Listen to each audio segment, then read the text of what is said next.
అందం, ఆరోగ్యం, ఆత్మవిశ్వాసం అనూస్తో సాధ్యం. ట్రాన్స్ఫర్మేషన్ సర్వీసెస్ పైన ఫ్లాట్ 50% డిస్కౌంట్. అనూస్ సిన్స్ 1982.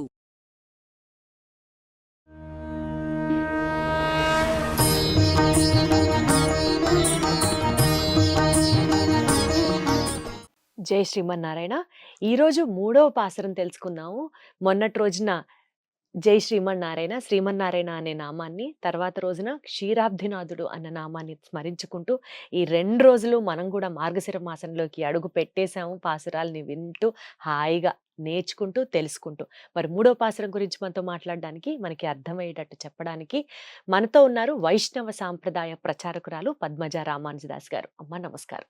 నమస్తే అండి. మూడవ పాసురం. మూడవ పాసురం మంగళాశాసన పాసురం అంటారు. అంటే ఎవరికైనా మనం బ్లెస్సింగ్స్ ఇవ్వాలనుకోండి, సాధారణంగా గాడ్ బ్లెస్ యూ అనో, దీర్ఘ సుమంగళి భవ అనో, ఇలా ఉన్నత విద్యా ప్రాప్తిరస్తు అనో, ఇలా మనం బ్లెస్సింగ్స్ ఇస్తూ ఉంటాం.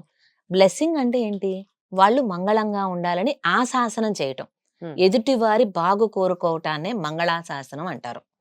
అలా ఎదుటి వారికి మంచి కలగాలి అని ఆశీర్వచనం ఏదైతే ఉందో ఆ సమయంలో ఈ పాసురం సేవించవచ్చు. అంటే వాళ్ళని ఆశీర్వదిస్తూ ఈ మొత్తం పాసురం పాసురాన్ని చెప్పాలి. మూడవ పాసురం మొత్తంగా కూడా వాళ్ళ దగ్గర మనం సేవించాం అంటే విన్నపం చేసాం అంటే మూడవ పాసురం మొత్తాన్ని కూడా చదివామంటే వాళ్ళకి ఆశీర్వచనం అయిపోతుంది.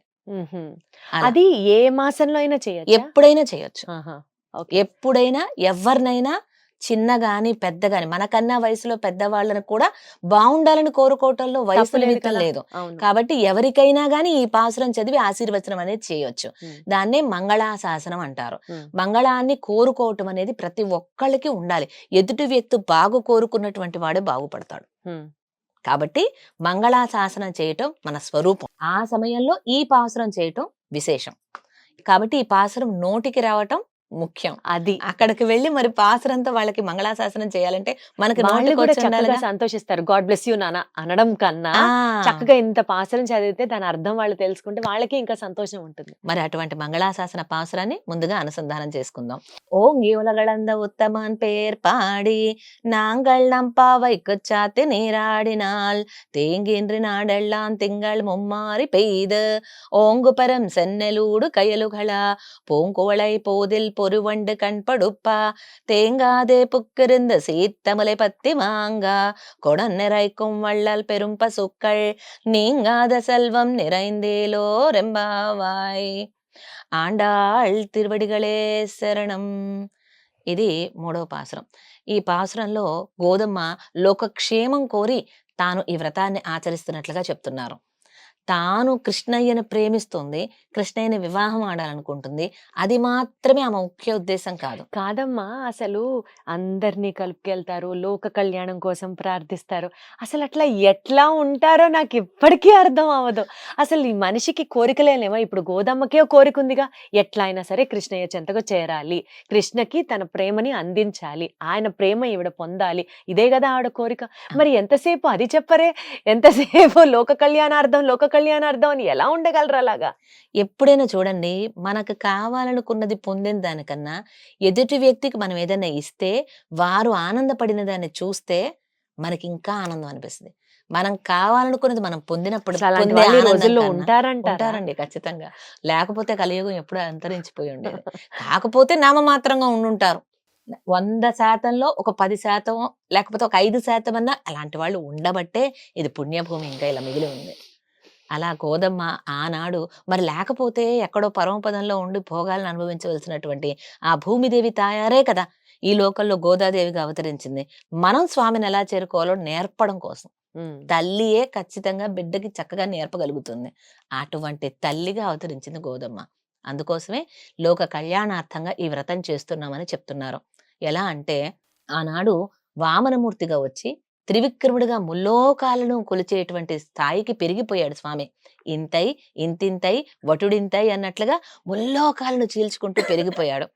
అటువంటి ఆ స్వామి యొక్క దివ్య శ్రీచరణాలను పాడదాం మనం అని అంటూ ఓంగి ఒలగలంద అంటూ ఈ పాసురాన్ని సేవించారు. అలాగే వామనుడుగా వచ్చి త్రివిక్రముడుగా ముల్లోకాలను కొలిచినటువంటి స్వామి యొక్క పేరుని పాడదాము అంటుంది. ఆ త్రివిక్రముని యొక్క నామాన్ని చక్కగా కీర్తిద్దాము, ఆ స్వామికి మంగళం కలగాలని కీర్తిస్తూ ఆ పాట పాడటం దేనికి?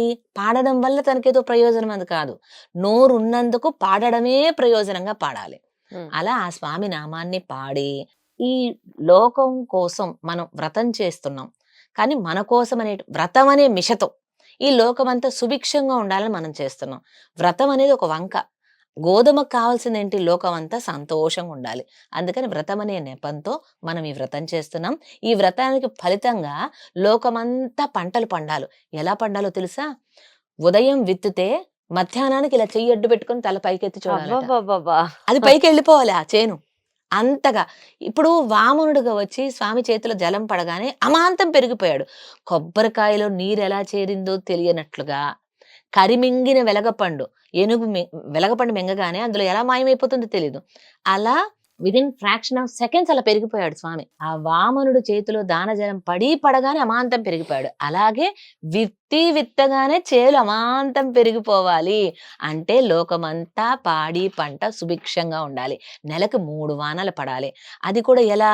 వరుసపెట్టి 3 రోజులు కుంభవృష్టి కురిసేసి మిగతా 27 రోజులు ఎండ కాయటం అలా కాదు. 9 రోజులు ఎండ కాయాలి, 1 రోజు వర్షం పడాలి. 9 రోజులు ఎండ కాయాలి, 1 రోజు వర్షం ఆ పడాలి. లెక్క కూడా ఆమె చెప్పారు. అలా పడాలట. అలా నెలకి 3 వానలు పడేటట్లుగా. ఎందుకంటే భూమి చక్కగా ఎండిపోయి ఉంటుంది. ఒక దుక్కు వర్షం పడింది అనుకోండి, చక్కగా నీటినంతటిని పీల్చేసుకొని బాగా పంటనిస్తుంది భూమి. అందుకని ఆ విధంగా పడాలి, అంత సుభిక్షంగా ఉండాలి అని కోరుకున్నారు. అలాగే పంటలతో పాటు పాడి బాగుండాలి. ఎప్పుడైనా లోకం క్షేమంగా ఉండాలంటే పాడి అంటే ఏంటి? పశువులు. ఇప్పుడు చూడండి, ఈ లోకంలో పశువులు, ఇప్పుడు మనం ఉన్నటువంటి సమాజంలో మనం బాగా పితికితే అంత చెంబు పాలు వస్తే గొప్ప. ఈ చెంబు పాలకి కనీసం ఒక 4 చెంబులు నీళ్లు కలిపి మనకిస్తారు. అవును అవును అవును. అలా ఉండకూడదట. ఆ గోధుమ ఎలా చెప్తుంది? చేలన్నీ సమృద్ధిగా పండాలి. ఆ చేలల్లో నీళ్ళు ఎంత సమృద్ధిగా ఉండాలంటే, ఆ నీరు బాగా ఉన్న కారణంగా నీళ్లలోనేమో తామర పువ్వులు పూయాలట. నీళ్లు బాగుంటేనే కదా తామర పువ్వులు పూసేది. తామర పువ్వుల్లో బాగా తేనె ఉండాలి. ఆ తేనె త్రాగడానికి తుమ్మెదలు వాలాలి. వాలిన తుమ్మెదలు మత్తెక్కి పడుకోవాలి. పడుకోగానే అది ముడుచుకుపోవాలి. ఎలా? చక్కగా ఇలాగా చేలన్నీ పైదాకా పెరిగినాయిగా, గాలి వీస్తూ ఉంది, చేలిలా ఊగుతూ ఉన్నాయి, ఎంత అందులో బాగుందో తామర ఇలా ఊహించుకుంటేనే. ఊగుతూ ఉంది. ఆ తామరలో చక్కగా తుమ్మెదలు మత్తుగా తాగి పడుకునేటట్లుగా వాటికి ఒక టన్ వాటర్ బెడ్ అంటారు కదా, ఉమ్, ఆ విధంగా అంత సమృద్ధిగా నీరుండాలి. ఉమ్. వర్షం అలా కురవాలి, చేలంతగా పెరగాలి. పాడెలా ఉండాలో తెలుసా? గట్టిగా కూర్చొని పితికి పితికి దానికి నొప్పి పెట్టేటట్లుగా, మన చేతులకు నొప్పి పెట్టేటట్లుగా కాదు. ఆవు చూచకాల దగ్గర మనం కూర్చొని కుండ పెట్టడం ఆలస్యం, ఆరిపోతూనే హాయిగా ఉండ, వచ్చారు. పట్టుకోగానే అలా వర్షం, పైనుంచి వర్షం ఎలా కురవాలో అలా పాల వర్షం పడి బిందె వెంటనే నిండిపోవాలి. పెట్టడం ఆలస్యం, బిందె నిండిపోవాలి. అంతగా పాడి కురవాలి, పాడి ఉండాలి అంటూ కోరుకుంటున్నారు. అంటే లోకమంతా సుభిక్షంగా ఉండాలి, వర్షాలు బాగా పడాలి, పంటలు పండాలి, పాడి అభివృద్ధి చెందాలి. మనం చేసేటువంటి ఈ వ్రతం వల్ల లోకమంతా సుభిక్షంగా ఉండాలని కోరుకుంటున్నారు. ఇప్పుడు చెప్పండి, శ్రీవ్రతం, ధనుర్మాస వ్రతం చేయటం అవసరమా లేదా? చాలా చాలా అవసరం. ప్రస్తుత పరిస్థితుల్లో పరిస్థితుల్లో ఇంకా ఇంకా అవసరం. క్షామం రాజ్యమేలుతోంది. ఎటు చూసినా అన్ని ఖరీదులు ఎక్కువైపోయినాయి ఈ రోజుల్లో. అలా ఉండకుండా పాడి పంట బాగా అభివృద్ధి చెందితే ఆటోమేటిక్గా ధరలన్నీ తగ్గుముఖం పడతాయి. కాబట్టి ఆ విధంగా లోకమంతా సుభిక్షంగా ఉండడం కోసం మాకే కోరికలు లేవండి, మేము అవసరం లేదు, మేమేం వ్రతం చేయక్కర్లేదు అనుకోని అవసరం లేదు. లోకమంతా సుభిక్షంగా ఉండడం కోసమైనా ఈ వ్రతాన్ని ప్రతి ఒక్కళ్ళు ఆచరించాలి. అటువంటి ధనుర్మాస వ్రతం తప్పకుండా ఆచరిద్దాం. ఇక ఈ రోజు మనకు అనుగ్రహించిన నామం త్రివిక్రమ అంటూ మనం సేవించుకోవచ్చు. ఎందుకంటే త్రివిక్రముని యొక్క పాటను పాడమంది, ఆ పేరును పాడమంది గోదమ్మ. అందుకని త్రివిక్రమ త్రివిక్రమ అనొచ్చు, వామన అనొచ్చు, శ్రీధర అనొచ్చు. స్వామి నామాలు ఏదో ఒక నామం తీసుకొని చక్కగా రేపటి రోజున మళ్ళీ మనం పాసురంలో కలుసుకునేంత వరకు ఆ నామాన్ని జపిస్తూ ఉందాం.